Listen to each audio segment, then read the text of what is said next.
Today's video is sponsored by Aura, the smart and simple way to stay safe online. If you're anything like me, you're tired of the endless spammers and scammers calling you all the time. But how do they actually get our numbers? Did you know that data brokers are exposing and selling your personal information over and over again, and they're making big bucks doing it? Now, Aura can help identify those data brokers, and they will legally make them stop from selling your information. But Aura can do so much more than that. It's actually your one-stop shop for online safety. They do VPN, antivirus, parental controls, they do credit monitoring, and so much more.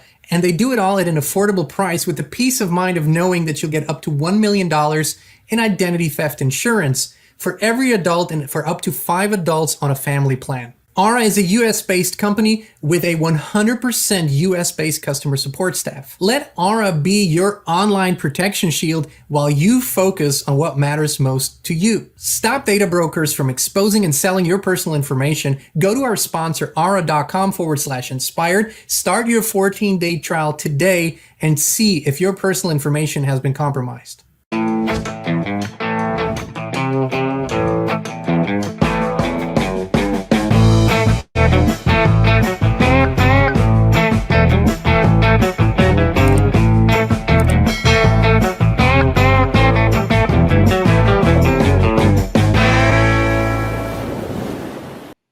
Hey, Inspired Tribe, my fellow freedom lovers, it's John Nolan here. Thank you so much for tuning in to another Inspired live stream.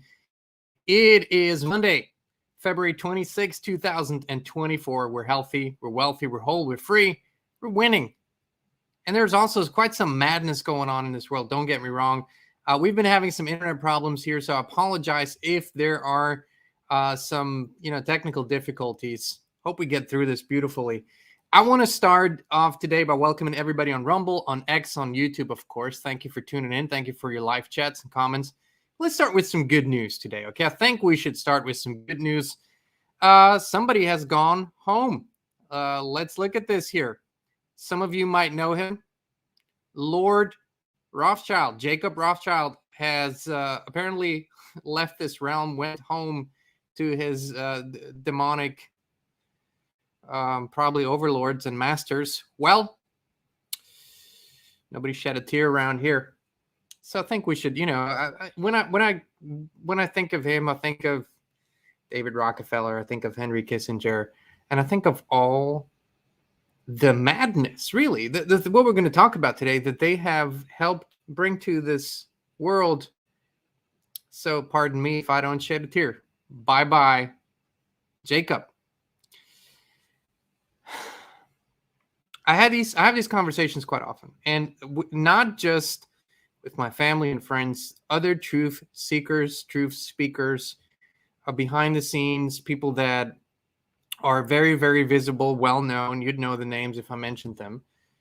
And we have phone calls and we send messages back and forth, and we do a lot of voice messaging a lot of times because they do their thing. They're in interviews and they're doing their shows and whatever, and so we contrast and compare. And it does come up is like, okay, so, there is this intense amount of madness and craziness, wherever you look. I mean, it's guys chest feeding babies. It's something we're going to get into, vaccines, human vaccines being put into food, something that it's not new, the idea, but it's becoming very, very real right now. We're going to go into this a little deeper in a moment here. It is wars being fought, and it's everywhere you look. And people ask me, how much longer will this last, and how much crazier will it get, and will it get crazier before it gets better? There's sort of this, a lot of people have sort of this vision of, oh, this will kind of disappear overnight. I'm not one of those people. I do think it's actually a positive sign that this madness and craziness is visible to all of us. The transitioning of children in schools, and states like California that do it behind the parents' backs, and they actually assist children in transitioning and not letting their parents know, like crazy stuff like that. And I look at this being at such an accelerated rate. It's almost like it's all being thrown at us all at the same time. and in a state of panic, of course, right? This wasn't supposed to come out this fast. This was supposed to roll out at a slower pace and get people more adjusted, because this is how you do it. When the frog's in the water, you don't put the frog in boiling water. You turn up the heat slowly. Now they've really turned up the heat really fast. So there's two answers to how much longer will this madness last. Number one, it isn't just that this madness is here and so visible. It's been here, right? But it's been underneath the surface. So much of the evil, if you will, that we're now seeing openly, that is now on display, so much corruption and whatnot, it's been there for a very long time, and it was visible to many of you and many of us. However, a lot of people have ignored it. A lot of people pretended it wasn't there. They focused so much on their own life, so much on, let's just keep up with the Joneses. Let's just get ahead. Let's just do our 1.2 vacations, have our 2.4 children, do the house, do the 2 cars and the payments and all that stuff, right? And because that was working, because the economy was doing pretty good and whatnot, people didn't pay as much attention. And now they do. Because enough people, like I've been saying, have really, really intensely envisioned for the truth to come out. And I know nobody thought it was going to get this bad, but I think it's so important that we see it, because only when we see it can we actually do something about it. Only when we become aware of it, like 2020 to 2022, 23, all that stuff, the juice, everything. Only when that stuff comes out, only when it's so visible and feelable to people, when it hits home, only then are people willing to actually change something. And that's where we're in. A lot of people have already changed things. A lot of people have already moved to greener pastures and are doing great things. And a lot of projects are out there. It's actually, compared to what it was even 10, 15 years ago, it's quite unbelievable what's happening. It's beautiful. But at the same time, this madness is still increasing, and it will for quite some time, until everything is seen. It's when you start healing. I want to compare this to the body. When you start healing, and first, the healing doesn't start until you actually figure out that something's wrong. So at first, the symptoms are pretty mild, right? And you just go, I'm a little, maybe, you have some itching somewhere, or maybe you feel a little bit of stomach pain every now and then, whatever it is, or maybe there's a little lump here, whatever, right? So the signs are very simple, and if you ignore them, the signs get bigger. If you ignore them, the signs get bigger, and eventually you have to face the music and go and really explore what's been wrong. And then once you open that box, you usually find out there's a whole lot of things that have gone wrong for quite some time that have led to where you are now. And then you find out it's all connected, right? Because in the body, in our sphere, everything's connected. And you start realizing your nutrition has been off, your patterns, your habits, your sleep, whatever, all those things. Then you start going deeper, where does this come from? Do I have some unhealed trauma? So it's the same in society, right? We're starting to connect all the dots here. And unless we see the madness, which you could equate to sickness, the madness is the sickness, these aren't developments like, oh, this is just modern society being modern society. No, we have crossed a Rubicon. This is severe sickness that is ruling a lot of minds and hearts in society. And I just had this discussion a little earlier with someone where we talked about 77 genders, right? Gender fluidity and pronouns and it's easy to say, well, that's just wrong. We should just ban all that. That's easy to say.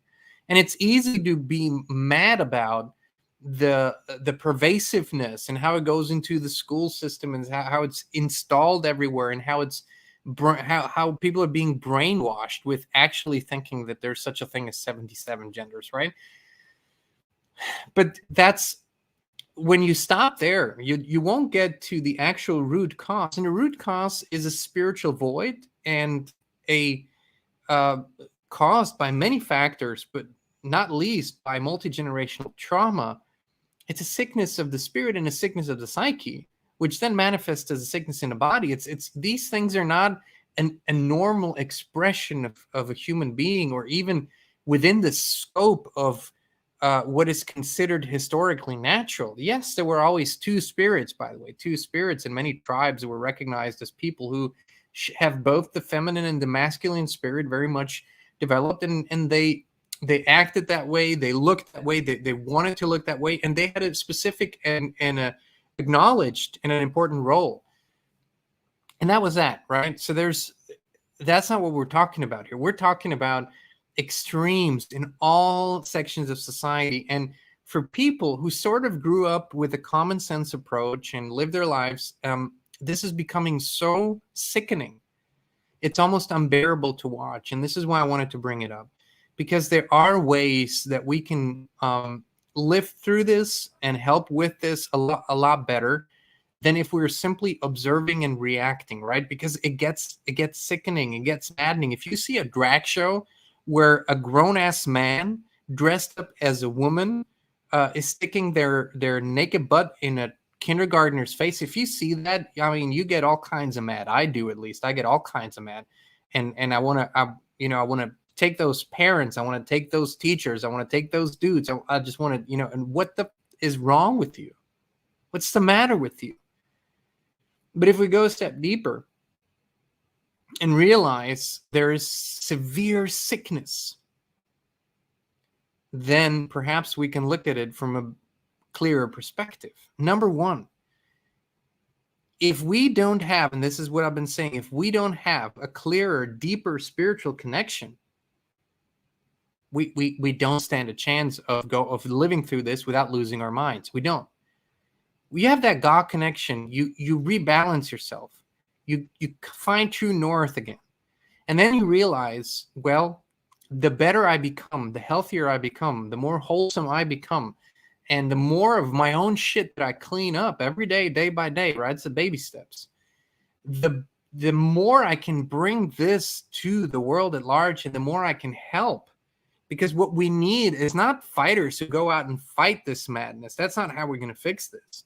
We fix this by being a group, a tribe, a community of people that bring back healthy ways of living, that bring back modalities of healing, that bring back healthy ways of communicating, that bring back true, rooted, natural, godly culture.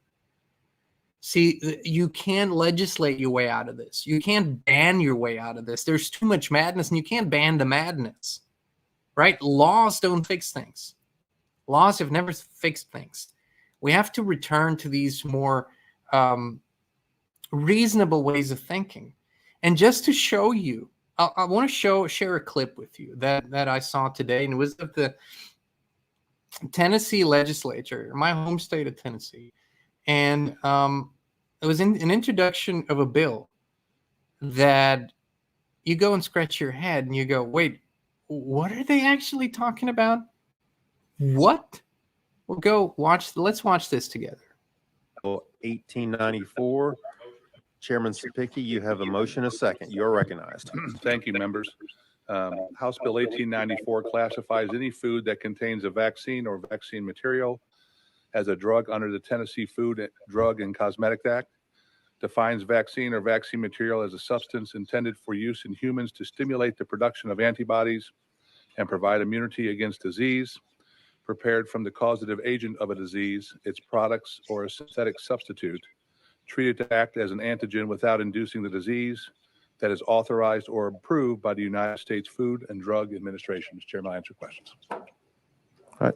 Thank you for that explanation of the bill. Do we have any questions for the sponsor? Chairman Coomer, you're recognized. Thank you. Thank you, Chairman Speaker. Kindly tell me, I don't understand the underlying need or logic or what we're trying to do. You recognize. The basic premise of the bill is if a food source has a human vaccine in it, we would deem that a pharmaceutical in Tennessee to make sure that we don't overdose or underdose that food source and then compromise the efficacy of the drug. Well, thank you. Thank you, Mr. Chair. Thank you. Any, Chairman Clemens, you recognize? Thank you, Mr. Chairman. Can you give me an example of a food that's a vaccine? You recognize? Yes. University of California, Riverside has already perfected the ability to put human vaccines into our lettuce right now. Also, tomatoes has the ability to do that also for UC Berkeley. And then Big Tobacco, RJ Reynolds and stuff has perfected the ability to put a human vaccine into tobacco products. Chairman Clemens? And is that even legal to do in the state of Tennessee, to sell those with a vaccine in them? You recognize? Well, I'm not arguing that point. What I'm saying is there is no law deeming those that when you go into a grocery store, you should know as a consumer, this head of lettuce is a head of lettuce.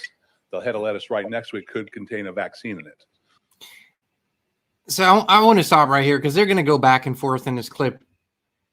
And you go, are you listening to yourself? So the bill is not to ban. I mean, you know, I just said you can't ban your way out of this madness, but naturally we kind of have progressive steps to take, you know, in this healing process. So they're not going and saying, hey, by the way, we should ban GMOs, right? We should ban pesticides. We should ban many things. But human vaccines in lettuce and tomatoes and tobacco products, I would strongly argue that hell yeah, of course, it's a freaking lettuce. You wanna take a needle? Go get a needle. Nobody's preventing you from doing that. But if I want to eat lettuce, I want to eat lettuce and not get vaccinated. Call me crazy. But here's the thing: they're arguing for the proper labeling as a pharmaceutical and the efficacy of the drugs, not saying, well, this is madness. These are foods. And where in all of this would be the informed consent? Of course, that's not happening, right? What's informed consent? What are the Nuremberg codes and what all of these things? And so what I'm saying is the minds are infected. They're infected with this madness disease where there's no more reasoning, no more logic, not even within the usual craziness. It's gone so far beyond.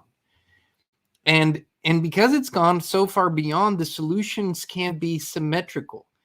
It's not, oh, we're going to vote somebody new in that hopefully is going to do something better. Those are not the symmetrical solutions that will work any longer. It's like saying the building's falling apart and you know, everything is rotten and nothing's working anymore. The power's out, the walls are rotten, everything is coming down. It's not safe to go in there. And then you just go, well, why don't we just, I don't know, replace the front door? No, you gotta at some point realize that the solutions that we need are asymmetrical and that really they're coming from a spiritual place. And this is why it's so hard for people to grasp, because they go, what has that to do with all of the craziness that we have going on?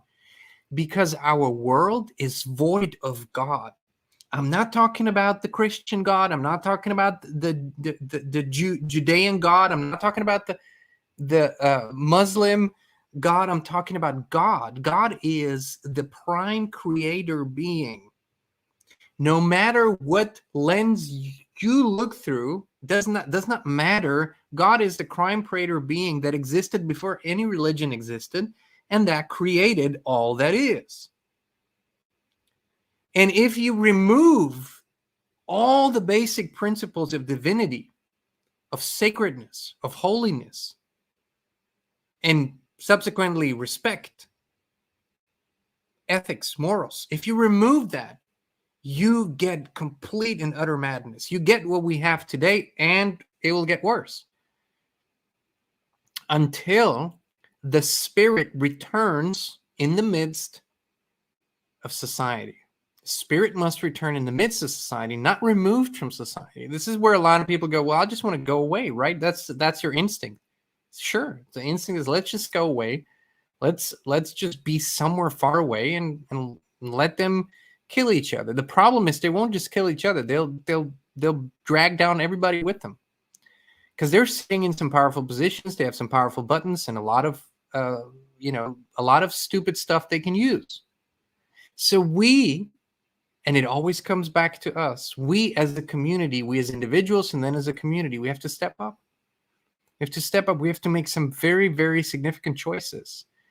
And, you know, one of the things that I don't understand is today, how do you send your child to a public school? In the vast majority of cases, I'm sure there are some left that are reasonable and common sense, but how do you send your child to a school today? How? Like, how do you do that? You know, it's, if you look at what's happening there and where the direction is going, that's where your child will ultimately be going. Most children, especially in their formative years, that's where they spend most of their time. 6, 7, 8 hours in school. It's madness. It's complete madness. What they're teaching them is complete madness. So this will last for as long as it takes for a critical mass to make some very significant new decisions.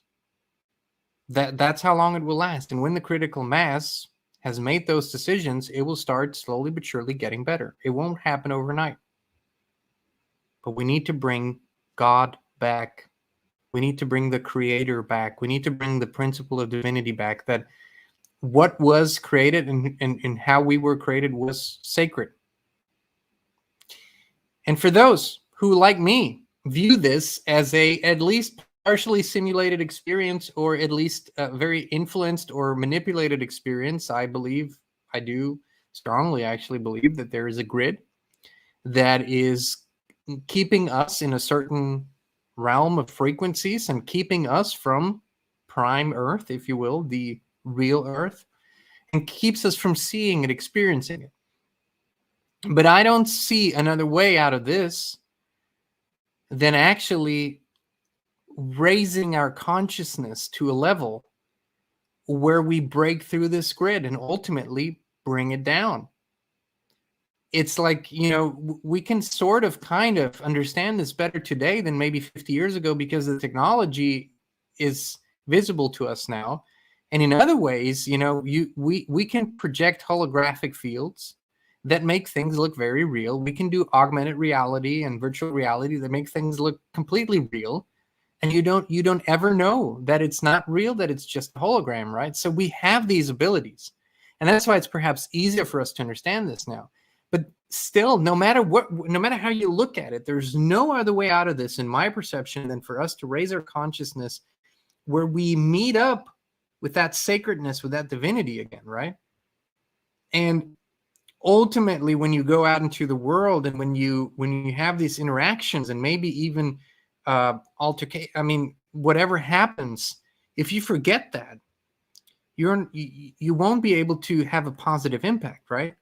So that's why I'm so inspired by people that, despite all of this, are going out into the world. Like I've been talking about the farmers a lot, right?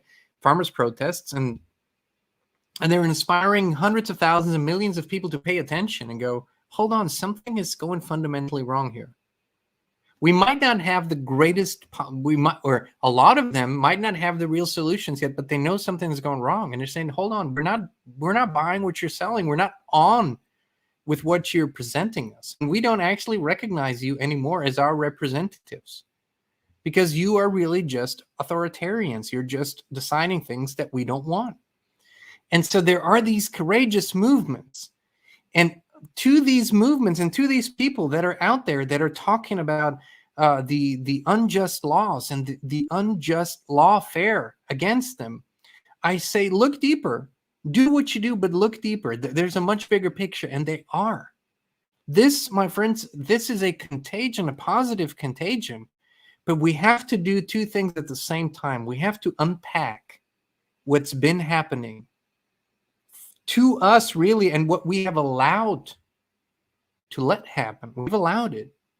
If we haven't actively participated, at least we have allowed it, because we were too comfortable to do something about it. And still to this day, there are plenty of people that I know say, well, what can I do? What can I do? What can I do? 7 billion people asked silently at night, putting their head on their pillow. A lot of people don't have a pillow to put their head on. What can little me do? 7 billion people said. And we're starting to realize little me is not so little. Little me is actually, it's actually infinite awareness having a human experience, A, and B, all of us together We have significant creative power to have a significant co-creative impact here. And so I'm not with, people say, John, I thought you understand the law of attraction. What you focus on is just it's gonna attract more of that. I keep hearing that a lot, and people keep saying this to me, and I go, but hold on, we haven't been focusing on this. Society at large hasn't focused on this huge corruption thing. Society at large hasn't focused on ritualistic abuse stuff and trafficking. Society at large hasn't focused on all of these things that we now see. So how exactly does that work? No. We see and we create in our reality around us the equivalent of what we are.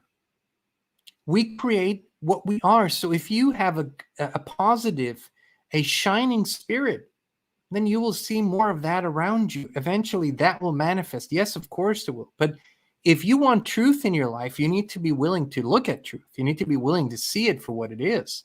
If you push that away, well, then that's exactly what you're doing with life, with energy. We need to be able to look at the truth from not the standpoint, good truth is good to look at and negative truth is bad to look at. No. We need to finally acknowledge that truth is the highest form of existence. And only when we're truthful, like when you have a sickness in your body, only when you're truthful with yourself and actually explore what's been going wrong, you can create the programs for healing that are proper. Because guess what? Sometimes that little rash on your arm isn't just a little rash on your arm. It's pointing to something much bigger, much deeper that has been going on for much longer and is even part of a trauma from your childhood. So now if you don't look at the whole truth, how in the world can you heal it? You can't. And this is what we're doing. And this is why we show up every day. And my friends, it is beautiful. It is contagious. There's so much positive stuff here. But as the waves come in and as these waves of madness come in, we need to be able to reconnect with our creator and keep that balance going. This is so, so, so important. And then we change things. We do. One day at a time, baby steps. But just keep going. Don't give up hope. And oftentimes turn off the screen, go away, go into nature, rebalance yourself, and ask. Literally ask your creator, how may I be of service here? Where do you want me? Where do you need me? Where do you need me right now? And include in that, for the highest benefit of all and for the highest good of all and my own benefit as well. So think about this. Give thanks to your creator. So the creator shows you where you're needed the most and what you can do in the most effective way. And when you get that clear sign, do it. It'll be the best for you and everybody else. And this is what we need a lot of. I also, before we log off here, wanted to thank everybody. I love this message. Christine created this. Courage is contagious. This really, really cool shirt here. And I've been wearing it for the last few days. Wash it, wore it, and a lot of beautiful conversations that already started. Thank you all for your orders. Lots that came in over the weekend. It's a limited edition. There's only so many, and then it's gonna go away again. But it's just so beautiful to have these conversation starters. And what that means, courage is contagious. Guess what? Sometimes by being courageous and speaking truth and not backing down and doing what we know to be right, we sort of give others permission to do it too. They feel that way. They go, oh, I actually feel the same way, but I wasn't courageous enough, right? So now when others do it, you go, oh, it can be said, it can be done. Oh, I can actually do it. Courage is contagious. And we've only ever heard about this as peer pressure, something negative, right? But there's positive contagion too, and courage is one of those positive contagions. So I want to thank you all. Thank you so much. Get yours. We put the link in the description. Somebody asked for kid sizes, children sizes, and I read that comment to Christina. I said, somebody's asking for a children's shirt. And she was like, hold on a minute. And she pulled out, everything and created one. So she created, so now it's available for children too. I think we got 3 more days or so on this limited edition. So links in the description. Thank you all so much. And then please do us a favor. Send us a photo of you wearing that shirt or hoodie or whatever you have. And let us know if people actually asked you about that shirt and what kind of conversations were started. I want to thank you. All of this is only possible because real people are doing real things, going out into the world and having real conversations, and are willing to become part of a movement that isn't acknowledged really, and are willing to have these hard conversations with family members, are willing to sit around the dinner table and discuss something that might not be easy to talk about because of all the diverse opinions, but it is important. It makes a difference. It makes a difference. I can't tell you the amount of people that simply tell me or us or write us emails that say, you brought one subject up so often in your live streams or videos, and it clicked for me. And then I had these conversations with others, and it seems to click for them as well. We are having an impact together. We can't do this alone. We don't want to do this alone. We can do it together. So much love to you, my friends. Many blessings. We love you. We truly do. We appreciate it. We'll be back with you again very, very soon.